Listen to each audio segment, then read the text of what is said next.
Itu Pak Jokowi juga membuka kesempatan restoratif justice ya. Setelah melihat ijazah boleh ambil RG. Ibu tidak mengambil RG, ibu jalan terus. Jadi kembali lagi kita harus konsisten ya, jangan playing victim seolah-olah apa aja jadi korban.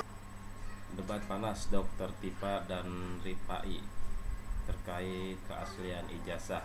Oke, kita lanjut videonya. Dikasih kesempatan juga oleh penyidik untuk melihat aslinya ya. Itu bukan kesempatan loh Bang, bukan kesempatan itu. Biar saya selesaikan dulu Bu. Sekalipun setelah melihat aslinya kan tetap Ibu Tifa juga tetap berkeras dengan keyakinan bahwa itu palsu dan palsu. Jadi kembali lagi itu namanya perception of illusion, sudah diberikan ya, kesempatan tapi berkeyakinan. Illusion, ya. Bahkan jadi, waktu proses penegakan hukum karena kita sudah membuka tawaran RG tapi ditolak secara hanya 5 menit tengah malam pada saat kami sudah berjam-jam saya mau ada di ruangan mengomentari tersebut. selanjutnya yang dari Pak Alkatiri. Tadi Pak Alkatiri kan sedikit menyinggung soal yang perkara Bambang Tri. Mohon maaf, soal perkara Bambang Tri itu bukan kami pelapornya. Tapi kami baru perlu luruskan, saya mempelajari di putusannya. Pertama, kasus Bambang Tri itu adalah objeknya berbeda. Itu ijazah SMA, sementara sekarang ijazah S1. Kedua, dibilang di sana hanya fotokopi. Saya perlu luruskan bahwa itu keterangan tidak benar. Saya sudah baca putusannya, yang dibukti di sana adalah kopi legalisir. Ya, kopi legalisir dari ijazah SMA. Apa pengertian legalisir? Silakan buka di pasal 1875 KUH Perdata. Bahwa akta yang dilegalisir memiliki kekuatan yang sama dengan akta aslinya. Jadi kembali lagi kalau dibilang hanya sekedar fotokopi, itu tidak benar dan silakan dibaca di putusannya. Itu bisa di googling oleh teman-teman. Pertanyaan saya Bang Diva. Berikutnya lagi saya mau masuk ke pra peradilan ya. Tadi kan Abang nyinggung soal 1-0. Nah ini menarik juga ini putusan tadi pagi ya. Oke, jadi pertama karena Abang sebut 1-0. Pertama sejak awal kami Pak Jokowi tidak ikut campur terkait upaya paksa ya. Kami menghormati itu sebagai kewenangan dari penegak hukum dan kalaupun digugat ini bagian dari check and balances dan penegak hukum harus mempertanggungjawabkan. Hari ini keluar putusan intinya menyatakan upaya paksa itu tidak sah dengan 2 pertimbangan. Pertama dipertimbangkan bahwa permohonan kepada pihak pengadilan yang diajukan November 2025 substansinya berbeda dengan surat penggeledahan maupun penahanan yang dilakukan di bulan Juni 2026. Kalau waktu di sana seolah-olah untuk penyitaan dan pemeriksaan, sementara di sini untuk tahap 2. Jadi terjadi sebuah dasar yang tidak linear. Karena itu pengadilan berpendapat ini terjadi cacat formil. Lalu kedua, pengadilan dipertimbangkan juga bahwa sudah dilakukan wajib lapor sehingga kooperatif, sehingga tidak ada urgensi untuk melakukan penahanan. Ya. 2 pertimbangan itu saya menghormati, bagaimanapun itu putusan pengadilan yang perlu kita hormati ya, dalam bagian dari check and balances. Sekalipun satu, bahwa isu gateway listrik PKI itu tidak terbukti ya. Artinya kan selama ini seolah-olah terjadi atraksi gateway PKI dan ternyata oleh pengadilan itu tidak dinyatakan terbukti. Nah di sisi lain cukup menarik. Ada 2 pertimbangan lain yang akhirnya saya berpendapat, ini 1 sama Bang, bukan 1-0 ya. Kenapa? Satu dipertimbangkan bahwa proses pelimpahan berkas dari penyidik ke penuntut umum itu tetap sah. Ya karena kemarin dimohonkan juga untuk seolah-olah dianggap tidak sah. Berkas dikembalikan tapi dinyatakan oleh pengadilan pelimpahan dari polisi kejaksaan ini sah adanya. Dan yang berikutnya yang menarik lagi adalah hakim masuk kepada pengujian penetapan tersangka.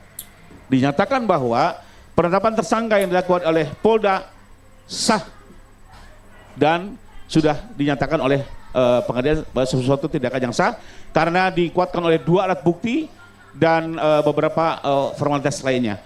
Sehingga ini dampaknya menarik adalah kita kan tahu Bang Roy melakukan pra kedua yang membahas tentang penetapan tersangka. Ternyata di putusan pertama ini sudah dipertimbangkan. Nah ini menjadi menarik ya. Yang seharusnya menurut saya pra kedua ini langsung dinyatakan seharusnya majelis akan mengeluarkan penetapan tidak lagi bisa diperiksa karena sudah dipertimbangkan di perkara yang sama. Kenapa? Akhirnya karena terjadi lebih idem karena sudah dipertimbangkan di perkara yang satu. Jadi mungkin kami menduga selama ini kan kenapa sih dilakukan pra kedua? Oh untuk menunda-nunda nih membuat jeda antara perkara Ibu Tifa dengan Pak Roy. Mudah-mudahan itu tidak terjadi karena dengan demikian PN Jaksel akan segera melanjutkan perkara ini untuk disidangkan di PN Jakarta Timur. Itu pertimbangan saya. Saya tanggapi. Ya, sebenarnya pertandingan itu di persidangan, bukan di proses. Faktanya persidangan itu kan baru ya, dimenangkan kan di persidangan, bukan di latihannya gitu loh. Ini masih di prosesnya. Terdakwa, tersangka, buktinya ditahan pun juga tidak. Ini masih apa? Pemanasan itu. fakta persidangan, lapangannya itu adalah persidangan. Dan persidangan itu kan sudah terjadi, ternyata kita dimenangkan. Itu yang saya sebut 1-0. Yang kedua, yang dikatakan tadi ijazah SMA, saya juga membaca, saya ikut mengkaji itu. Itu yang diajukan ke TPUA itu, bahkan ke Bareskrim itu adalah ijazah S1 dan SMA. Judulnya malah S1. Buktinya, kalau itu ijazah SMA, kenapa yang di laboratorium ijazah S1? Kok bukan ijazah SMA? Itu kan perlu dipertanyakan. Pernah nggak ijazah SMA di laboratorium? Ijazah S1 yang di laboratorium yang ditunjukkan ini. Berarti masalahnya adalah ijazah S1. Dan itu ada pelanggaran perkap yang dilakukan. Nah, dihentikan dan penyelidikan di sana itu, di Bareskrim itu dasarnya adalah laboratorium. Yang dikatakan identik itu loh, masih ingat ya? Bukan asli loh ya, identik. Asli, identik. Kalau palsu sama palsu juga identik kan? Pembandingnya pun harus otentik dulu. Apa sudah diuji? Kan ada 3 itu. Bisa aja palsu sama palsu, identik. Ya, belum tentu asli kan? Nah, pada waktu pemeriksaan laboratorium itu, salah satu penghentian penyidikan itu dasarnya laboratorium. Dan laboratorium ada syaratnya. Jadi, jika orang itu mau dilaboratoriumkan, itu harus dilampiri dengan laporan polisi. Pada waktu itu belum ada laporan, masih Dumas. Itu wajib itu tulisannya. Perkap nomor 10 tahun 2009 pasal 10. Coba silakan baca nanti. Oke, teknisnya seperti Sebentar. pertanyaan Ini dari Mas penting. tadi belum terjawab juga. Kalau memang sampai ke ranah amar putusan, Ya. ternyata hakim memutuskan bersalah dan ijazah asli sudah. Kami menyiapkan tidak jawaban. yakin hakim kalau fair objektif akan mengatakan bersalah. Kenapa demikian? Bukan masalah barang bukti, bukan masalah saksi, bukan salah dua, tapi unsur deliknya kenapa enggak? Panelis boleh masuk ya? Sebentar. Boleh masuk. Unsur deliknya tadi jelas, harus diuji dulu ijazah ini asli atau bukan. Begitu kalau ijazah asli, baru dikatakan dia fitnah. Jadi hakim itu masih mempunyai ranah untuk menguji yang pasal 2 tadi itu. Ujiannya demikian, kami minta untuk diuji sehingga dikatakan itu fitnah. Jadi dari kubunya Dr. Dipa itu ingin persidangan itu diuji dulu ijazahnya, dibuktikan dulu ijazahnya.